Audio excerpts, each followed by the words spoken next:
Hi everyone, my name is Dani and this is A Knitter's Suitcase podcast, and as the name says, I am a knitter and I'm gonna talk an awful lot about all things knitting. If you are a returning viewer, you already know that, and you are very, very welcome here. I've been missing you and chatting with you all, and if you're new, welcome. Special greetings to you. Thanks for finding the time to, give this podcast a go. It's been a long time since my last episode, that was in November, and it's been a busy time in my life. I'm recording in Perth, Western Australia, so I'm, in the Southern Hemisphere, and here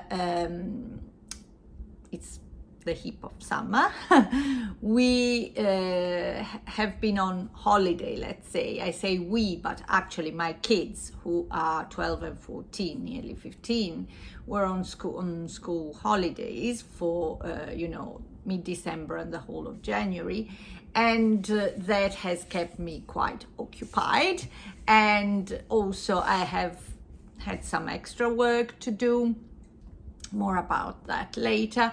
And so, I really didn't find the time. But today's the 6th of February, yesterday, finally, the schools went back, the kids went back. It was a big day for us because my daughter started in high school. So now I have finished with primary. That's incredible.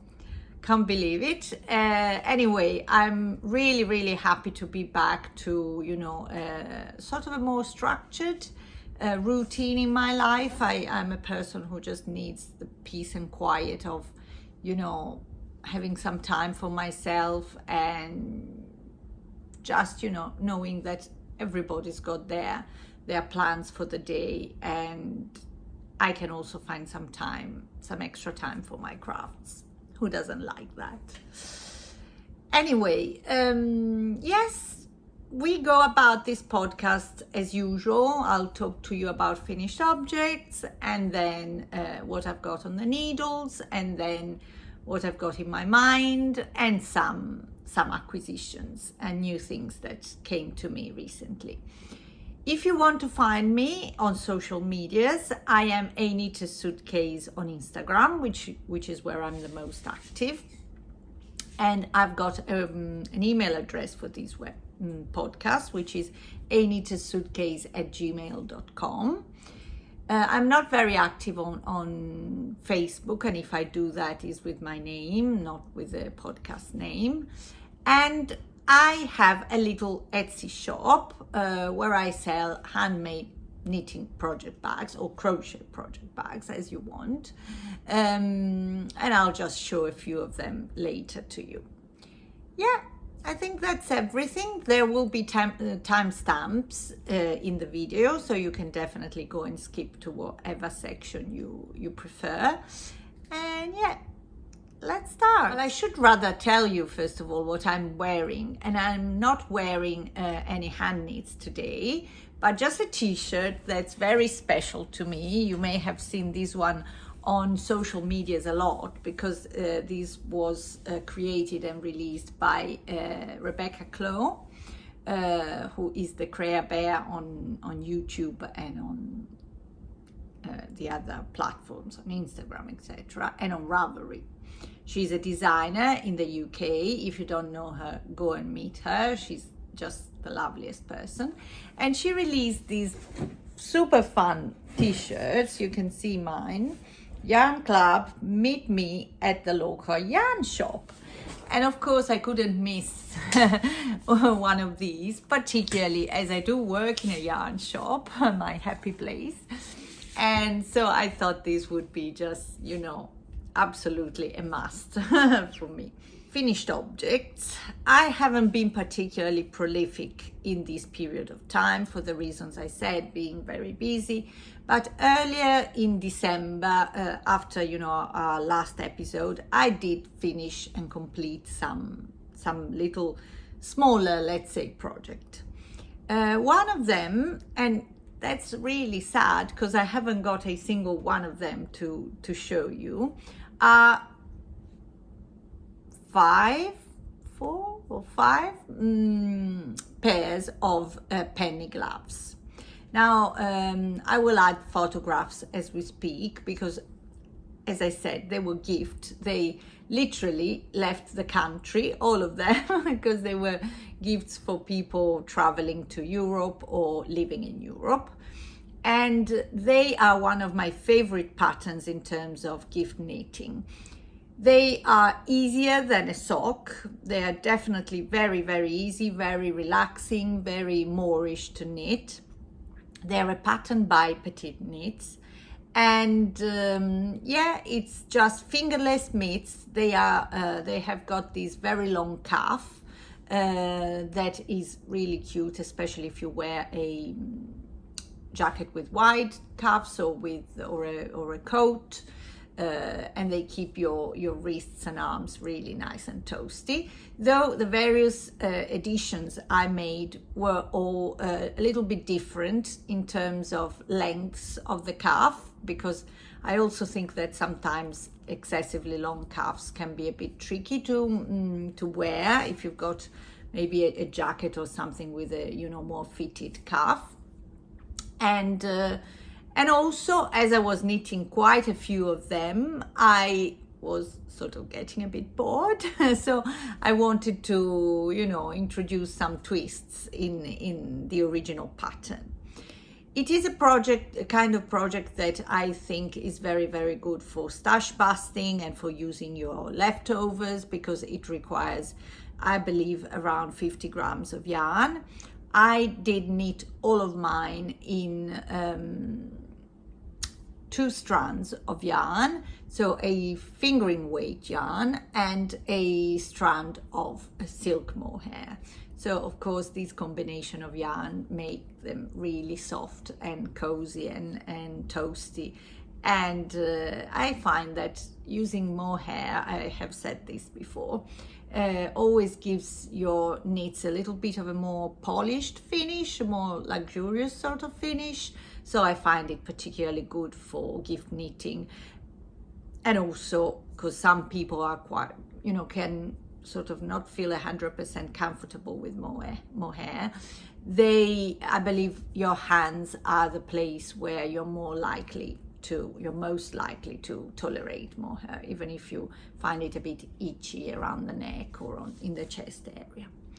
So yes, I knitted 2 of the same, which were my light blue ones, photograph here, just because I really loved that yarn combination. They are knitted with yarn with Unicorn by Hobby, which is a sock yarn I had in stash. I had in stash for a long time, and a strand of Isère mohair. Actually, as we say that, I can show you the page that I created on my knitting journal for it. Now, if you're new, you'll soon learn that a knitting journal is my trusted companion. I always show it in my podcast, and it's a special tool for me to record my project. I'm a very much of a pen and paper person more than a, digital person. And also it's a place where I add notes about, my life, things I experienced while working on these projects. So it's very nice for me to go back and see not only the technical notes, but also the rest of it. So these are the ball bands of the yarns I use, Hobby, Unicorn, and Isère silk mohair in the colorway 11.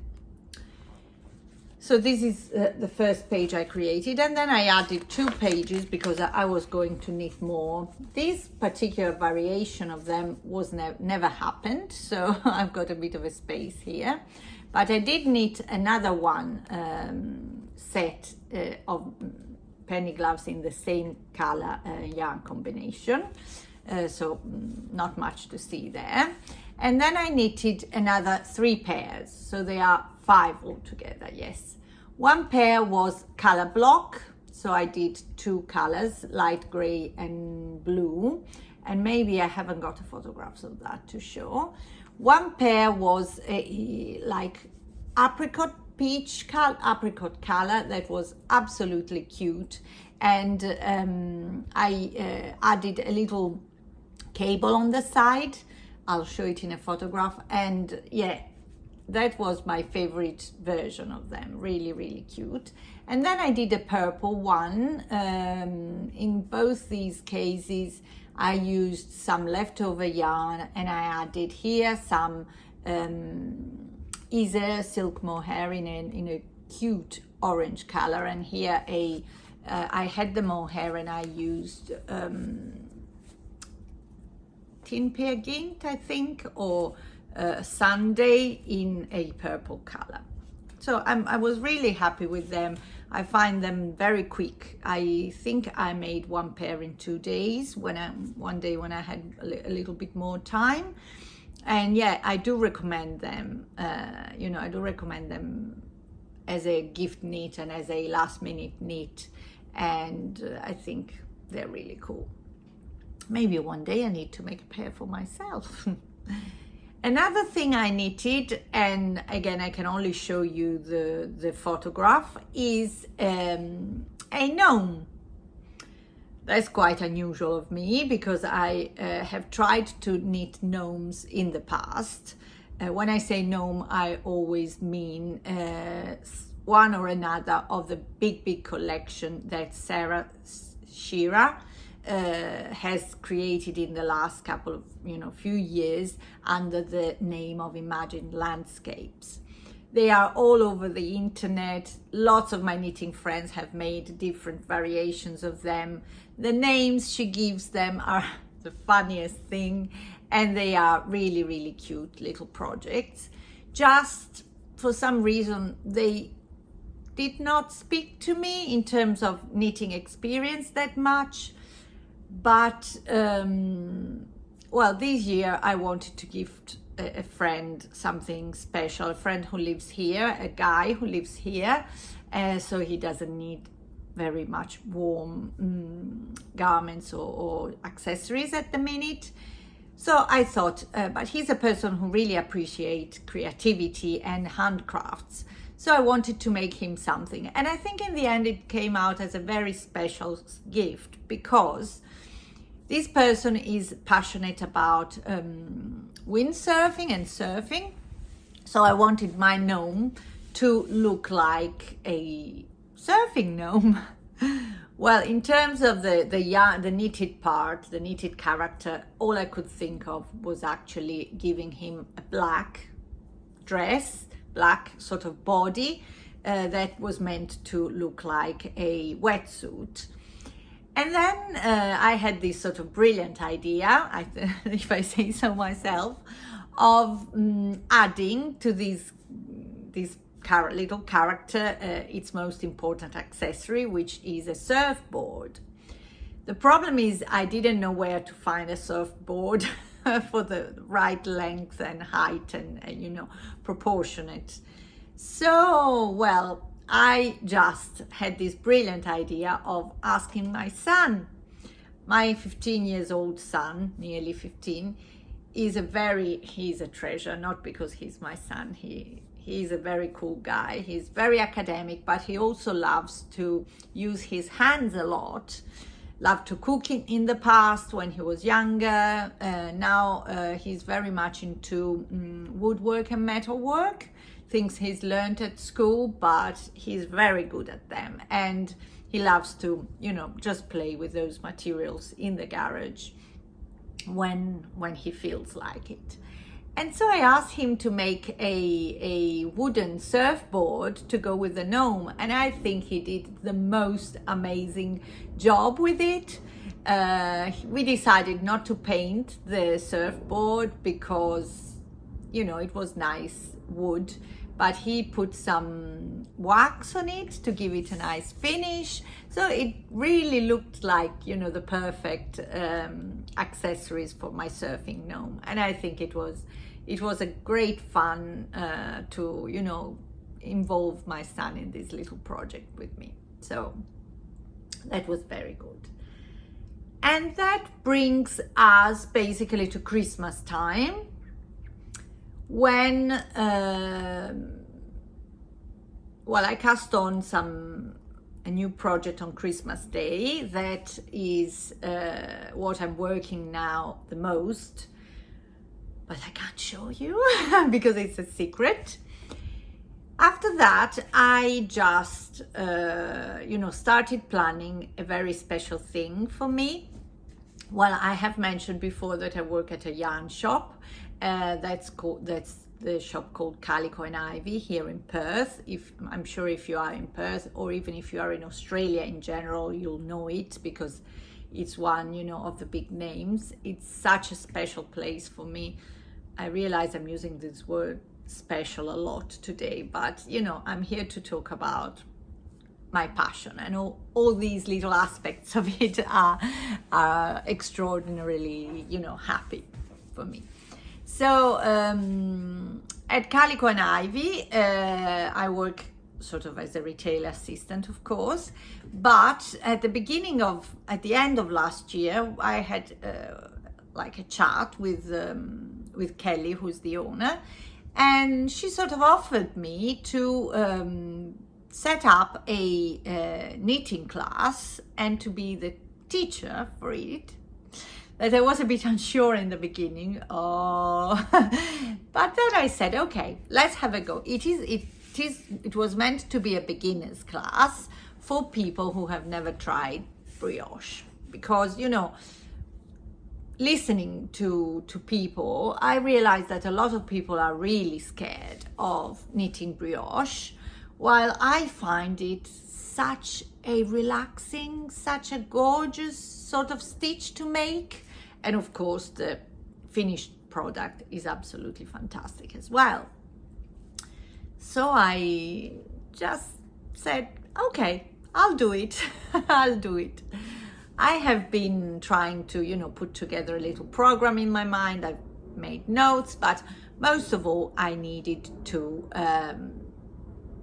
show the people. I wanted to show the people attending the workshops some finished objects, some projects that could be, their next step in the brioche journey. Because my purpose with this class was to give them the confidence of, starting their first brioche project, and I wanted to show them something that would work for them. So for that purpose, I have cast on and completed, so they are completely new, 2 new projects that are here on my side. I can't wear any of them, of course, because as you're familiar with brioche, you will know it's a texture that traps a lot of air in it, and it's got extra strands of yarn woven in between your knit stitches. So this makes them really warm, and you can't see it. I hope you don't hear it, but I've got the aircon on just above my head because it's still really, really hot around here. Okay, so what are my projects? First one is the One Color Brioche hat by Lavanya Patricella. So this is a hat I knitted in Peer Gynt. Peer Gynt is one of the yarns by Susanne's garn that are in stock, are offered to the customers at Calico and Ivy. You will find there a massive collection of Susanne's garn yarn, and it's all in a beautiful shelf with all the colors and all the varieties. It's just wonderful to look at, and then if you start touching the wool, then it's difficult to keep your hands off them. This particular yarn is a very plump DK. I would say it's thicker than your normal DK, and it's 100% wool. So it's quite a toothy and quite a really soft and how shall I say, full yarn. It's got a lot of body about it. The color I couldn't resist, because come on, this is so fun. At the moment I really am in a red phase. It also goes with my t-shirt, and I can tell you more details.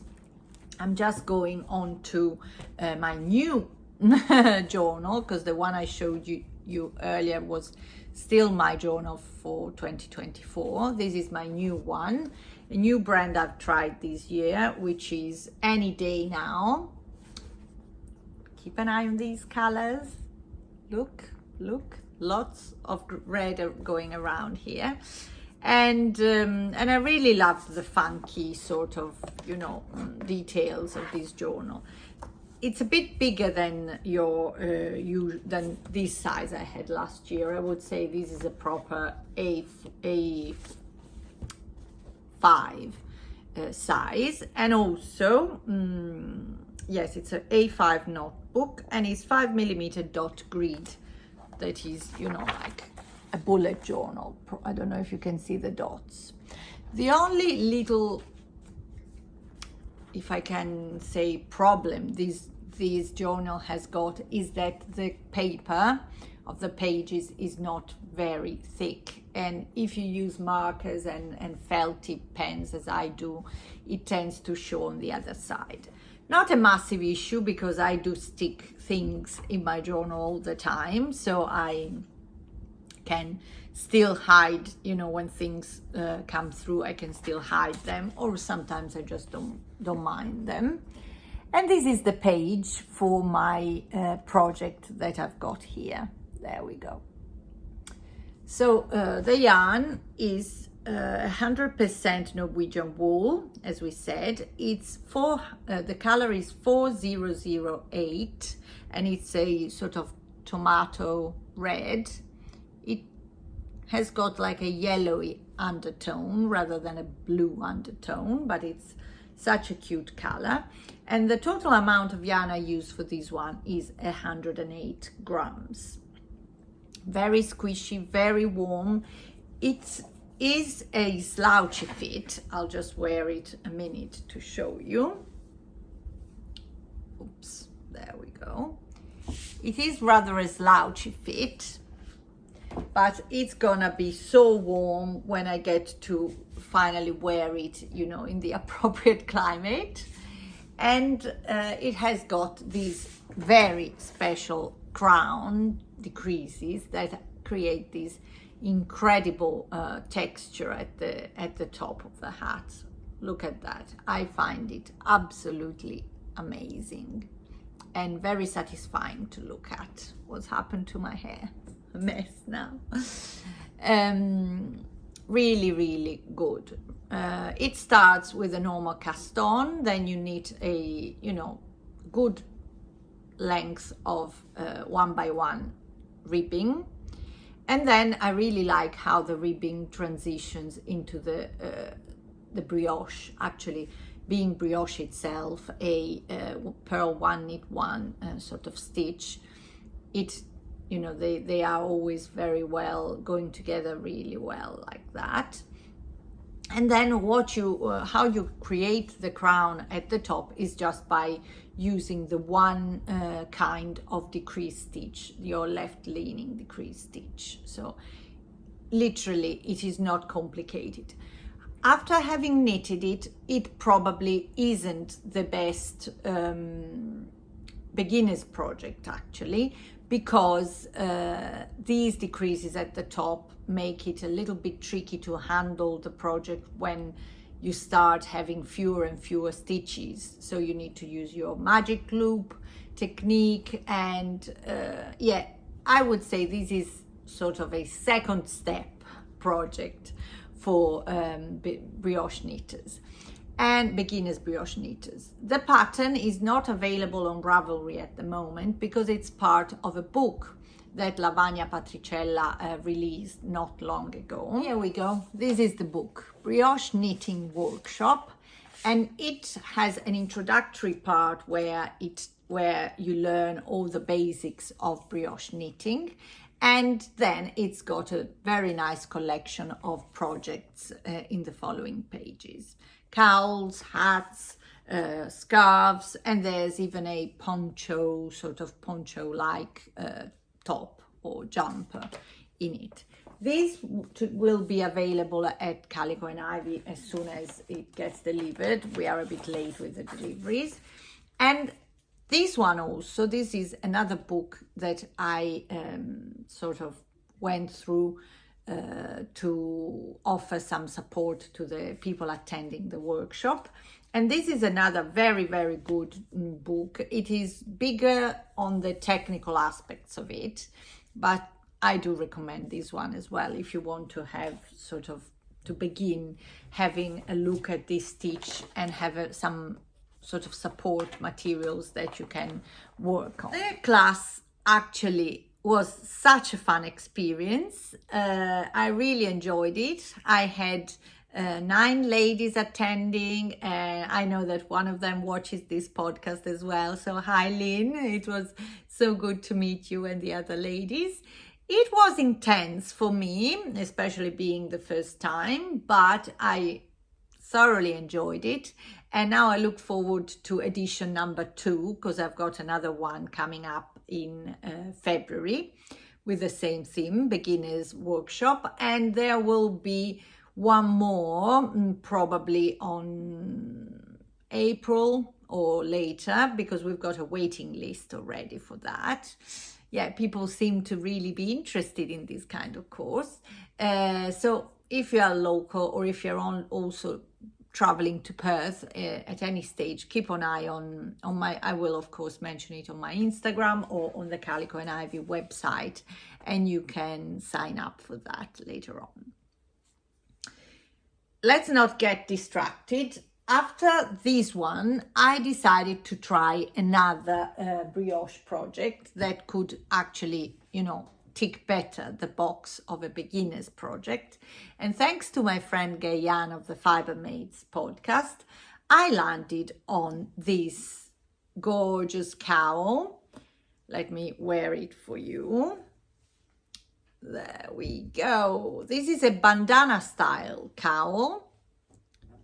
You can sort of wear it with the point more on the side, more on the front, as you prefer. I have knitted in 2024 a bandana style cowl already, the Traveler Cowl by Andrea Maury, and I loved wearing it. So when she sort of pointed me in the direction of this pattern and I looked at the technical details, I said, yes, that's the one I want to make for my new knitters, brioche knitters. And of course, I've got a page on my diary for this one as well. Here we go. I'm particularly proud of the drawing I made of the of the cowl over there. It's called Base Camp Cowl, and the pattern is by Susanne Sommers, who goes by the designer's name of Sozu Knits. It's available on Ravelry. And Susanne Sommers is actually, I think she's German or Austrian. She's a European designer who does an awful lot of brioche. This is a very simple beginner-friendly pattern, but she does lots of 2 colors, lots of different style brioche, and she's got, again, a wide range. I invite you to go and check her out. Most of them have a very sort of contemporary style as well. They're very wearable, and they are definitely, they must be, because this is the first one I knit by her, extremely interesting to knit. The pattern was quite straightforward because it's a very easy really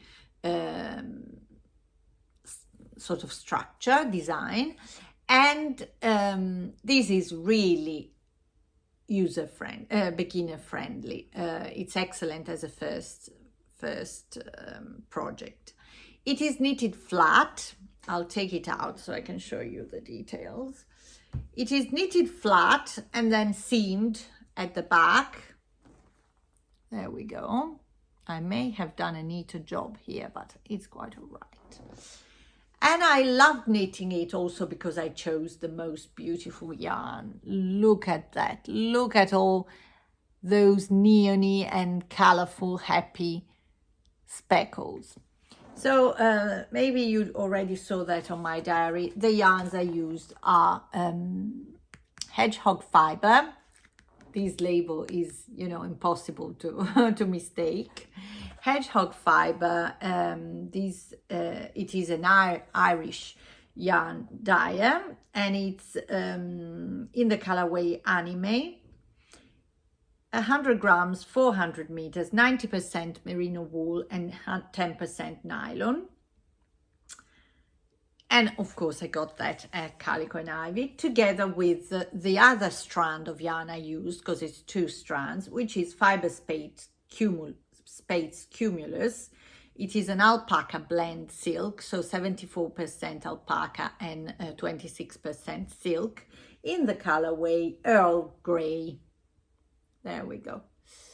I have a band, well, what's left over of it here to show you. It is a, it's called grey, but it's more an oatmeal color. That is, it's got an undertone, a little bit of a yellowish undertone. But it did match the main yarn perfectly, and the combination of these 2 strands together and fibers together is absolutely soft and squishy. It's perfect to wear around your neck, and it's very squishy and enjoyable. Of course, the softer and fluffier the yarn you use, the less definition you get for your brioche stitches. You can see it here. In this case, you've got a lot of sort of definition, really. You know how the light hits the stitches. In this case, it's more of a soft and cuddly texture. It's knitted on 3.5 millimeters needles. I think I may have gone down half a size from what the designer required, because I'm a loose knitter, and in case of brioche it's sort of always advisable to try and go down rather than up in terms of needle size. And the good thing about this one is also that it's available in the pattern. You can choose to knit it in 5 different sizes, from extra small to extra large. I knitted the large size, which requires, according to the pattern, 371 meters of yarn.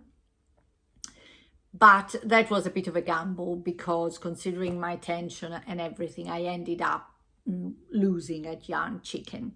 I should have carried on a bit more. I'm showing in my notes how the construction is. So basically you start at a corner, you increase, and then you decrease, you carry on increasing, you get this shape, and then you sort of seam these 2 sizes together. So I was a bit short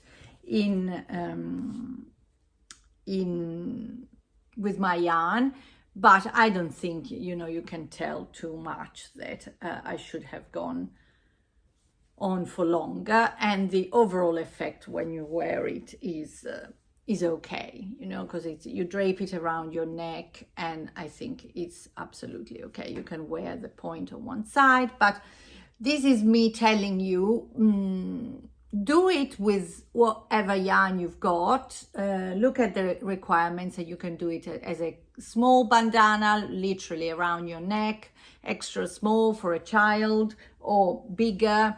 Particularly as beginners, you may enjoy to start with a small size, so you have the sort of easy satisfaction of completing it quite quickly.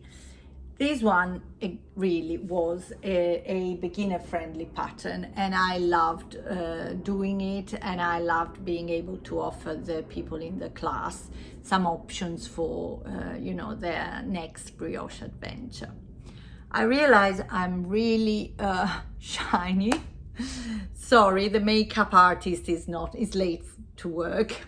Just joking. It's really warm here. I keep putting the aircon on and off because I don't like having it straight on my head, but it's very warm if I don't keep that one on. So that's all my finished projects. I am working on 2 test knits at the moment, who live in these two bags. This one you've seen before, this one maybe as well. This is one of mine. I can kind of flash what's inside. That's it. I can't show anymore, but this test knit is ending around, I think, the 23rd of February. Anyway, it isn't far, and I'm sure in my next episode I'll show you the finished object for both of these. Yes, so that's very exciting for me. Theoretically, there's no works in progress section in this podcast, actually, due to the secrecy of these two. I may just flash very quickly because I've spoken of it before, and I don't want to say much more until I finish it, and then I'll give you a proper walk through. This jumper that has been on my needles for a while, and you know what I mean now when I say I'm on a red phase. This is amazing yarn by Vanessa at My Creative Garage. It's I believe it's a sock base, but the colorway is Aperol Spritz. I've shown it before. The pattern is Midsummer by Monie Ebner, who is an Austrian designer, and it's a boxy jumper with a drop shoulder and ribbed sleeves. It's been put aside because of the Christmas knitting first, and then of the workshop knitting, and then because of the test knitting, but it's there always under my radar, because I really want to have it finished for the first cooler weeks we'll eventually get. I don't think we'll get any cooler weather until, probably mid-March, beginning of April. Worst case scenario, I'll wear it when I go back to Europe in April. What I'll be knitting, I would like to cast on something new every day. Every time I open Instagram, or I go on Ravelry, or I speak with some friends. I had an amazing catch up with one of my loveliest friends, Lynn, 2 days ago, and she gave me so much inspiration. Give me time, people. Anyway, among the gazillion of things I want to cast on, I'm gonna cast on probably a cowl or a hat. It's not quite sure yet, by Amba O'Brien. Amba O'Brien, I'm sure 95% of you will know her. She's a very well-established Australian designer, very prolific. She's one of the queens of shawls in this country, and I really love her mosaic very much.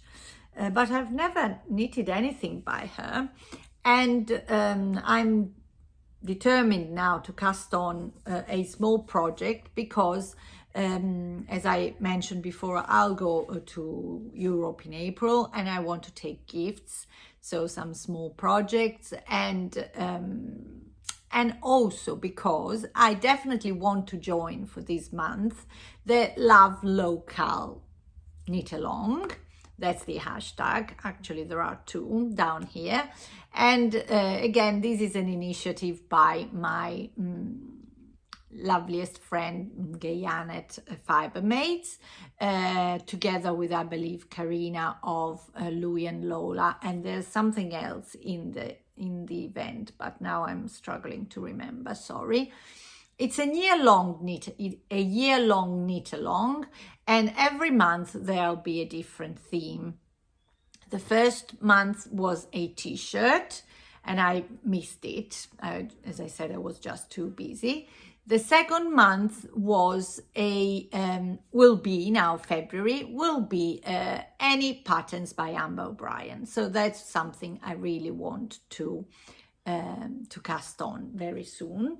And I have this small collection of yarn that are beautiful colors, high, definitely in my, in my alley. And they are all Tarndy, Powers yarn by Tarndy.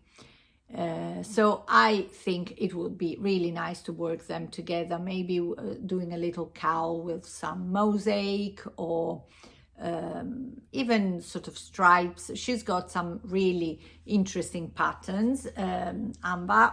One of them is the, wait, I've written it in my book. I have a page ready, which is, oh, I need to cover this other page next to it because it tells you secrets there.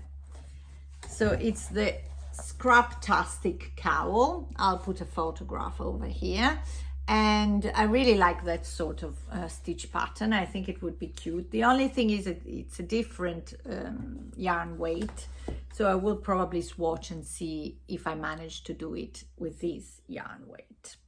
We'll see. Okay, so yes, this is what will jump onto the needles at some point this month for sure. I just want to complete probably at least one of my 2 test knits before I cast on something else.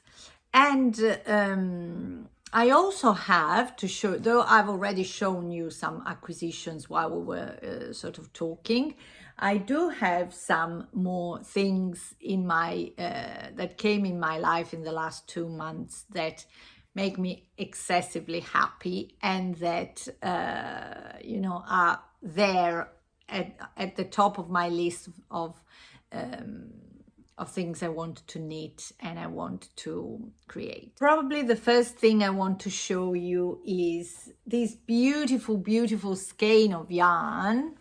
Look at that. This is a Christmas yarn that I got as a gift by Gayann again. Her ears must be ringing badly. In Italy we say that's what happens when somebody is mentioning you. And this is a skein by Passion Flower, hand-dyed yarn to inspire your crafts. I believe Passion Flower are over in Victoria. But look at this skein. It makes me so happy. All the blues and the yellow and the pink. And this is a mini skein going with it. It would be a super cute sock. But there's something that's been sort of going around in my mind when I look at this yarn, and I'll show you in a second. It might become something else.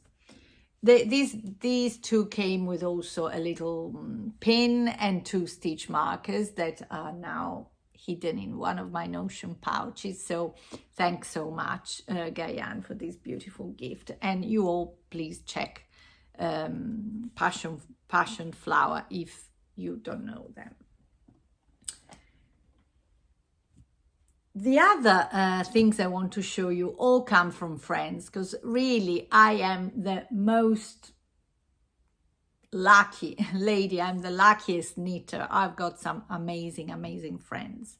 One of these, unfortunately, has now left the country. You must have heard me mention her in the past. Her name is Susanne. She is 1001 Stitches on Instagram. You must follow her because she does beautiful knits. And we met through a test knit, and discovering we were both in Perth, we became fast friends. Unfortunately, or fortunately for her, she left the country with her family to start a new chapter of their life. But she was so, so kind to gift me something really special, which is this beautiful, beautiful shawlette. Look at that. She knitted this for me. And, of course I can knit, and I knit all the time, but receiving a knitted gift from another knitter for me is like the most precious gift I can really receive. This is twice special because Susanne, who is a very accomplished dyer, hand-dyed this yarn in this beautiful cerulean color just for me. It's a possum mix, as you can probably guess from the sort of grayish brownish fuzz, because possum fur doesn't take up the color like, you know, the wool that's blended with. And it's so soft, goodness me. It is the softest thing. I'll write the name of the pattern down here. It's by Sari Nordlund. And look at that. It's so beautiful. Such a perfect, you know, creation. She's such an amazing knitter, Susanne.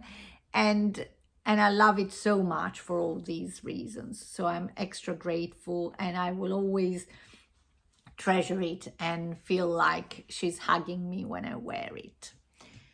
Before this, in December, and earlier than that in November, when we were together, when she was still here in Perth, Susanne and I agreed to do a yarn swap, an Advent yarn swap for the run up to Christmas. And we did a 12 days of Christmas swap. And I have a gorgeous little collection of yarns that she gifted me in that yarn swap. As you can see, they are more or less all in this color palette that I absolutely love. Quite a lot of them are her own hand dyed. But surely this is the yarn actually she knitted the scarf in. And then there is this very fun orangey yellowish color, and also this purple one, Polworth, that I showed you to work in the cowl, is one of her hand dyed. Look at that. So I'm keeping these yarns all together, and I was now looking at this possible combination. Oops, they are running away, because I think it would be extra fun to make a cardigan with all these yarns, probably a Radvent or one of the other cardigans by Amber O'Brien that are thought to display in the best possible way your Advents. So this is something that's really tickling my interest, but at the same time, it won't be the next thing I cast on, because I'm coming now from two fingering weight tops. One is the Midsummer I showed you. One is a test knit, and I probably feel like I'm ready to knit something at a bit of a bigger gauge to give a rest to my hands. But isn't this fantastic? It's absolutely special. The last thing I wanted to show is another gift I got before Christmas. Just give me a moment. I'm sure lots of you have already seen this box on Instagram and also its contents. This is, again, another of those incredible moments. I have been gifted these 12 days of Advent by 11:1 Windmills by an amazing friend, one of the most generous people I really know.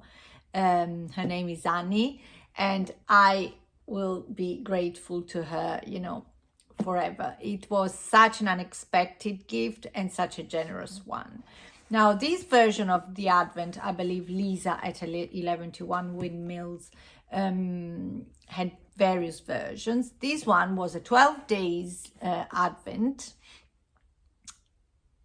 which includes not only notions, because if you don't know her, Lisa crafts and makes with her own hands beautiful notions for knitters and crocheters, like stitch markers and gauge measurers and little dishes to put your notions in, and hand and knitting bags, etc. So this one not only included lots of her beautiful makes, but also a mini skein of yarn by a different Australian yarn dyer on each day.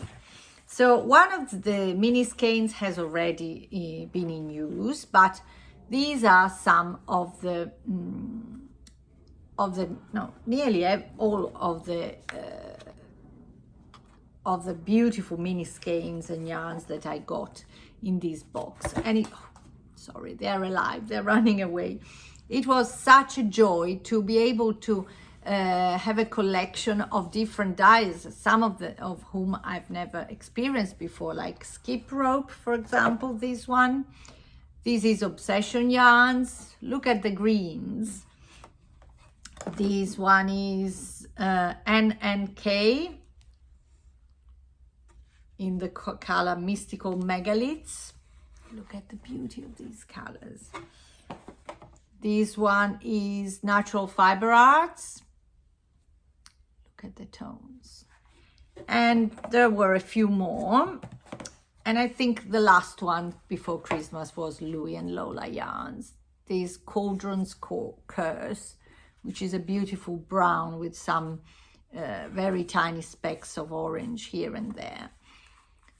But the yarn was only part of it, because as I said, Lisa is mainly a notion maker, and she created this collection of notions in the theme that she entitled The Magical Terrarium. I mean, I'm not able to show you them all to you, but I'll just show you some. And you know, I am blown away. Look at these little cute stitch markers. And then this is like a little bottle, that magic potion that has got beads inside. You know, you can shake it and they move around. It's so fun. And this one, for example, was it's like a dragon, but she literally cuts them all out of these, I think it's like resin materials, and engraves them and paints them. It's such a painstaking, you know, sort of job, and she's so great at it. But what I found also mind-blowing is the fact that choosing this, there was also this very cute canvas bag. Choosing the theme of the magical terrarium, she also created sort of stories and different chapters of the theme, where there are magical potions, like, you know, this is the cauldron. There is a beautiful label to use when you knit up the yarn that's in the advent calendar. And there are there was this beautiful crystal themed pin. So many beautiful little gifts to this. Oh, this is one of my favorites. Look at this mushroom. Can you see it? I turned around. Isn't this exquisite? Look at that. I have been good and not, you know, pulled the collection apart because I wanted to show you, but I am really, you know, keen now on dotting all these beautiful notions around my projects, because they are fantastic. Each of them came packed beautifully with a little sort of card with beautiful photographs and you know, little tales on them that make you feel like every day you are not only progressing in your calendar, but you're also, you know, taking a step farther into a mythical and enchanted tale that she's telling you. Little book. Look at all the mini details on the book.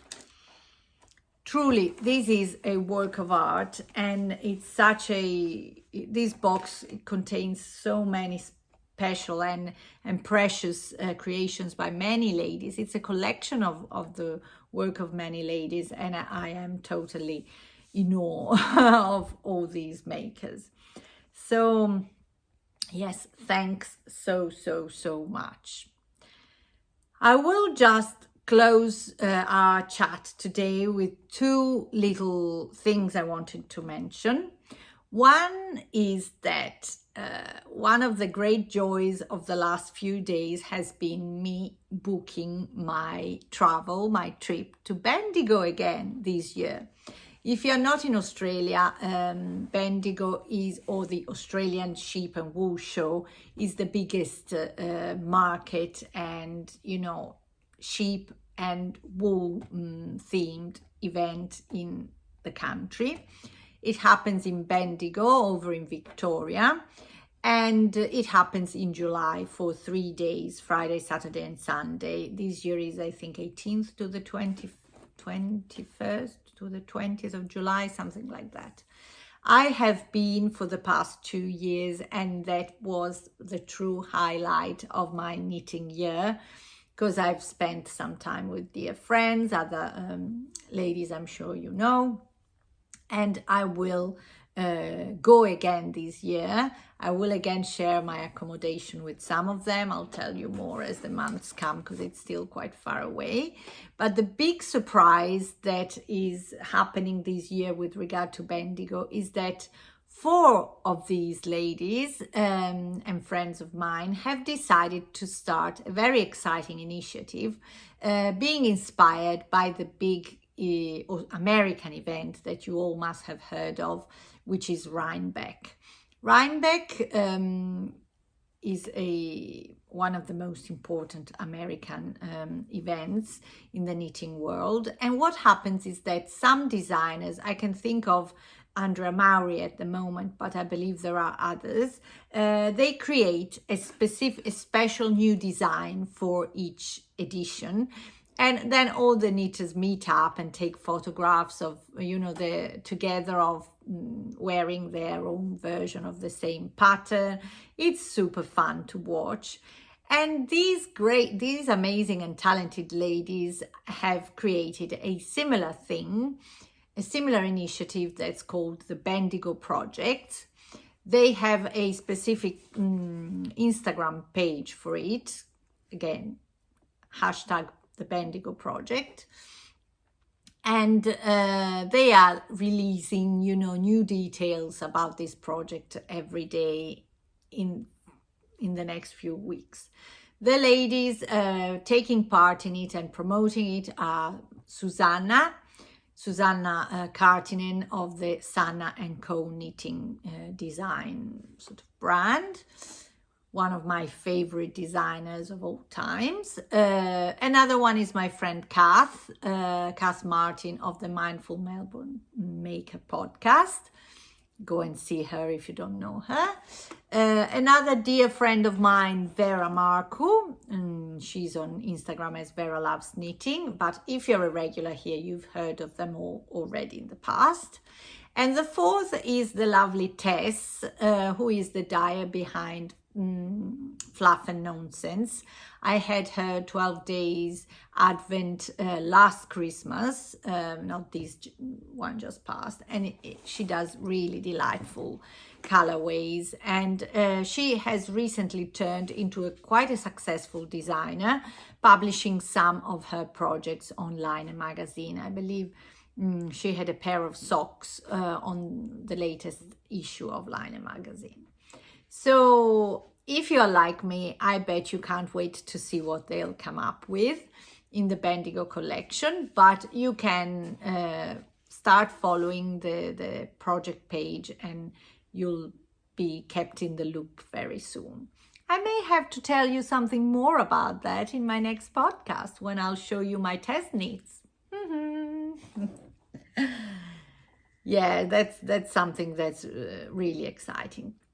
The very last thing I'm gonna show you is a few bags that you'll find in my shop. As I said, I have a Etsy shop. At the moment, there isn't a huge collection of bags, but I find They're really cute. These ones I've got. I'm just flashing you a few of them. I particularly like this one that reminds me of vintage bed linens, like, you know, these bright colors and prints. Here it is. The sizes I've got available at the moment are all this size, which is what I call a sort of jumper size. It fits very well 3 skeins. It's drawstring. They all are drawstrings, because I hate the experience of knitting from a bag that's got a zipper and then getting my yarn stuck in them. This one is a beautiful one with a very special lining inside. Look at that. This one is a very fun one as well. Yeah, you know, my sort of main style is very colorful and bright, but I hope, you know, you'll find something you like in the various editions of them. This is a bestseller. This is probably the fourth one I have made, because it's been very popular. Very funky with, you know, a rainbow inside and all the checks outside. And yeah, these are, there's a couple more. I really like this one with a touch of neon in the grapefruit rind, and a very, you know, modern looking and exciting printed one here. Yeah, that's everything. So just go on my Etsy page and you can see what's left in the shop. And if you don't mind sharing and following the shop, and, you know, leaving a review if you see anything you like, it's that will be very helpful for my little shop to grow. It's not, you know, I make them for fun, and I don't have a very business-like approach to the shop. I just, when I can, I play with some fabrics and I will share them in the shop, you know, for your enjoyment. Thanks so much. There are some amazing ladies who are incredible supporters of my work. They've got like 4 or 5 bags in the last few months from me, and I am truly touched for your support. Whenever, I think this is true for any small designer, any small business, when somebody really goes and chooses to spend their money and their time to look and work on your products, on things you have designed and you have made with your hands, that really makes a person's day. It always makes my day when I get the ping of a new order from you, because I just feel, you know, I'm sending out in the internet, in the knitting world, some of my, a bit of my love for this craft. Yeah, I think that's everything now. It must be a long one. I haven't seen the overall timing, but I know I can't do a short podcast. But I love chatting to you, and I adore reading your messages and your comments, and I really look forward to, you know, next time we'll have a chance to chat, and maybe even meet me in person. If you're in the area, I'm at Calico and Ivy every Monday, and from now on also every Tuesday. So bring me what you're making, show me, and come in and let's have a chat. Big hugs. Thanks so much from the bottom of my heart for making the time to watch, and for any kind word you want to comment with. And see you next time. Happy knitting!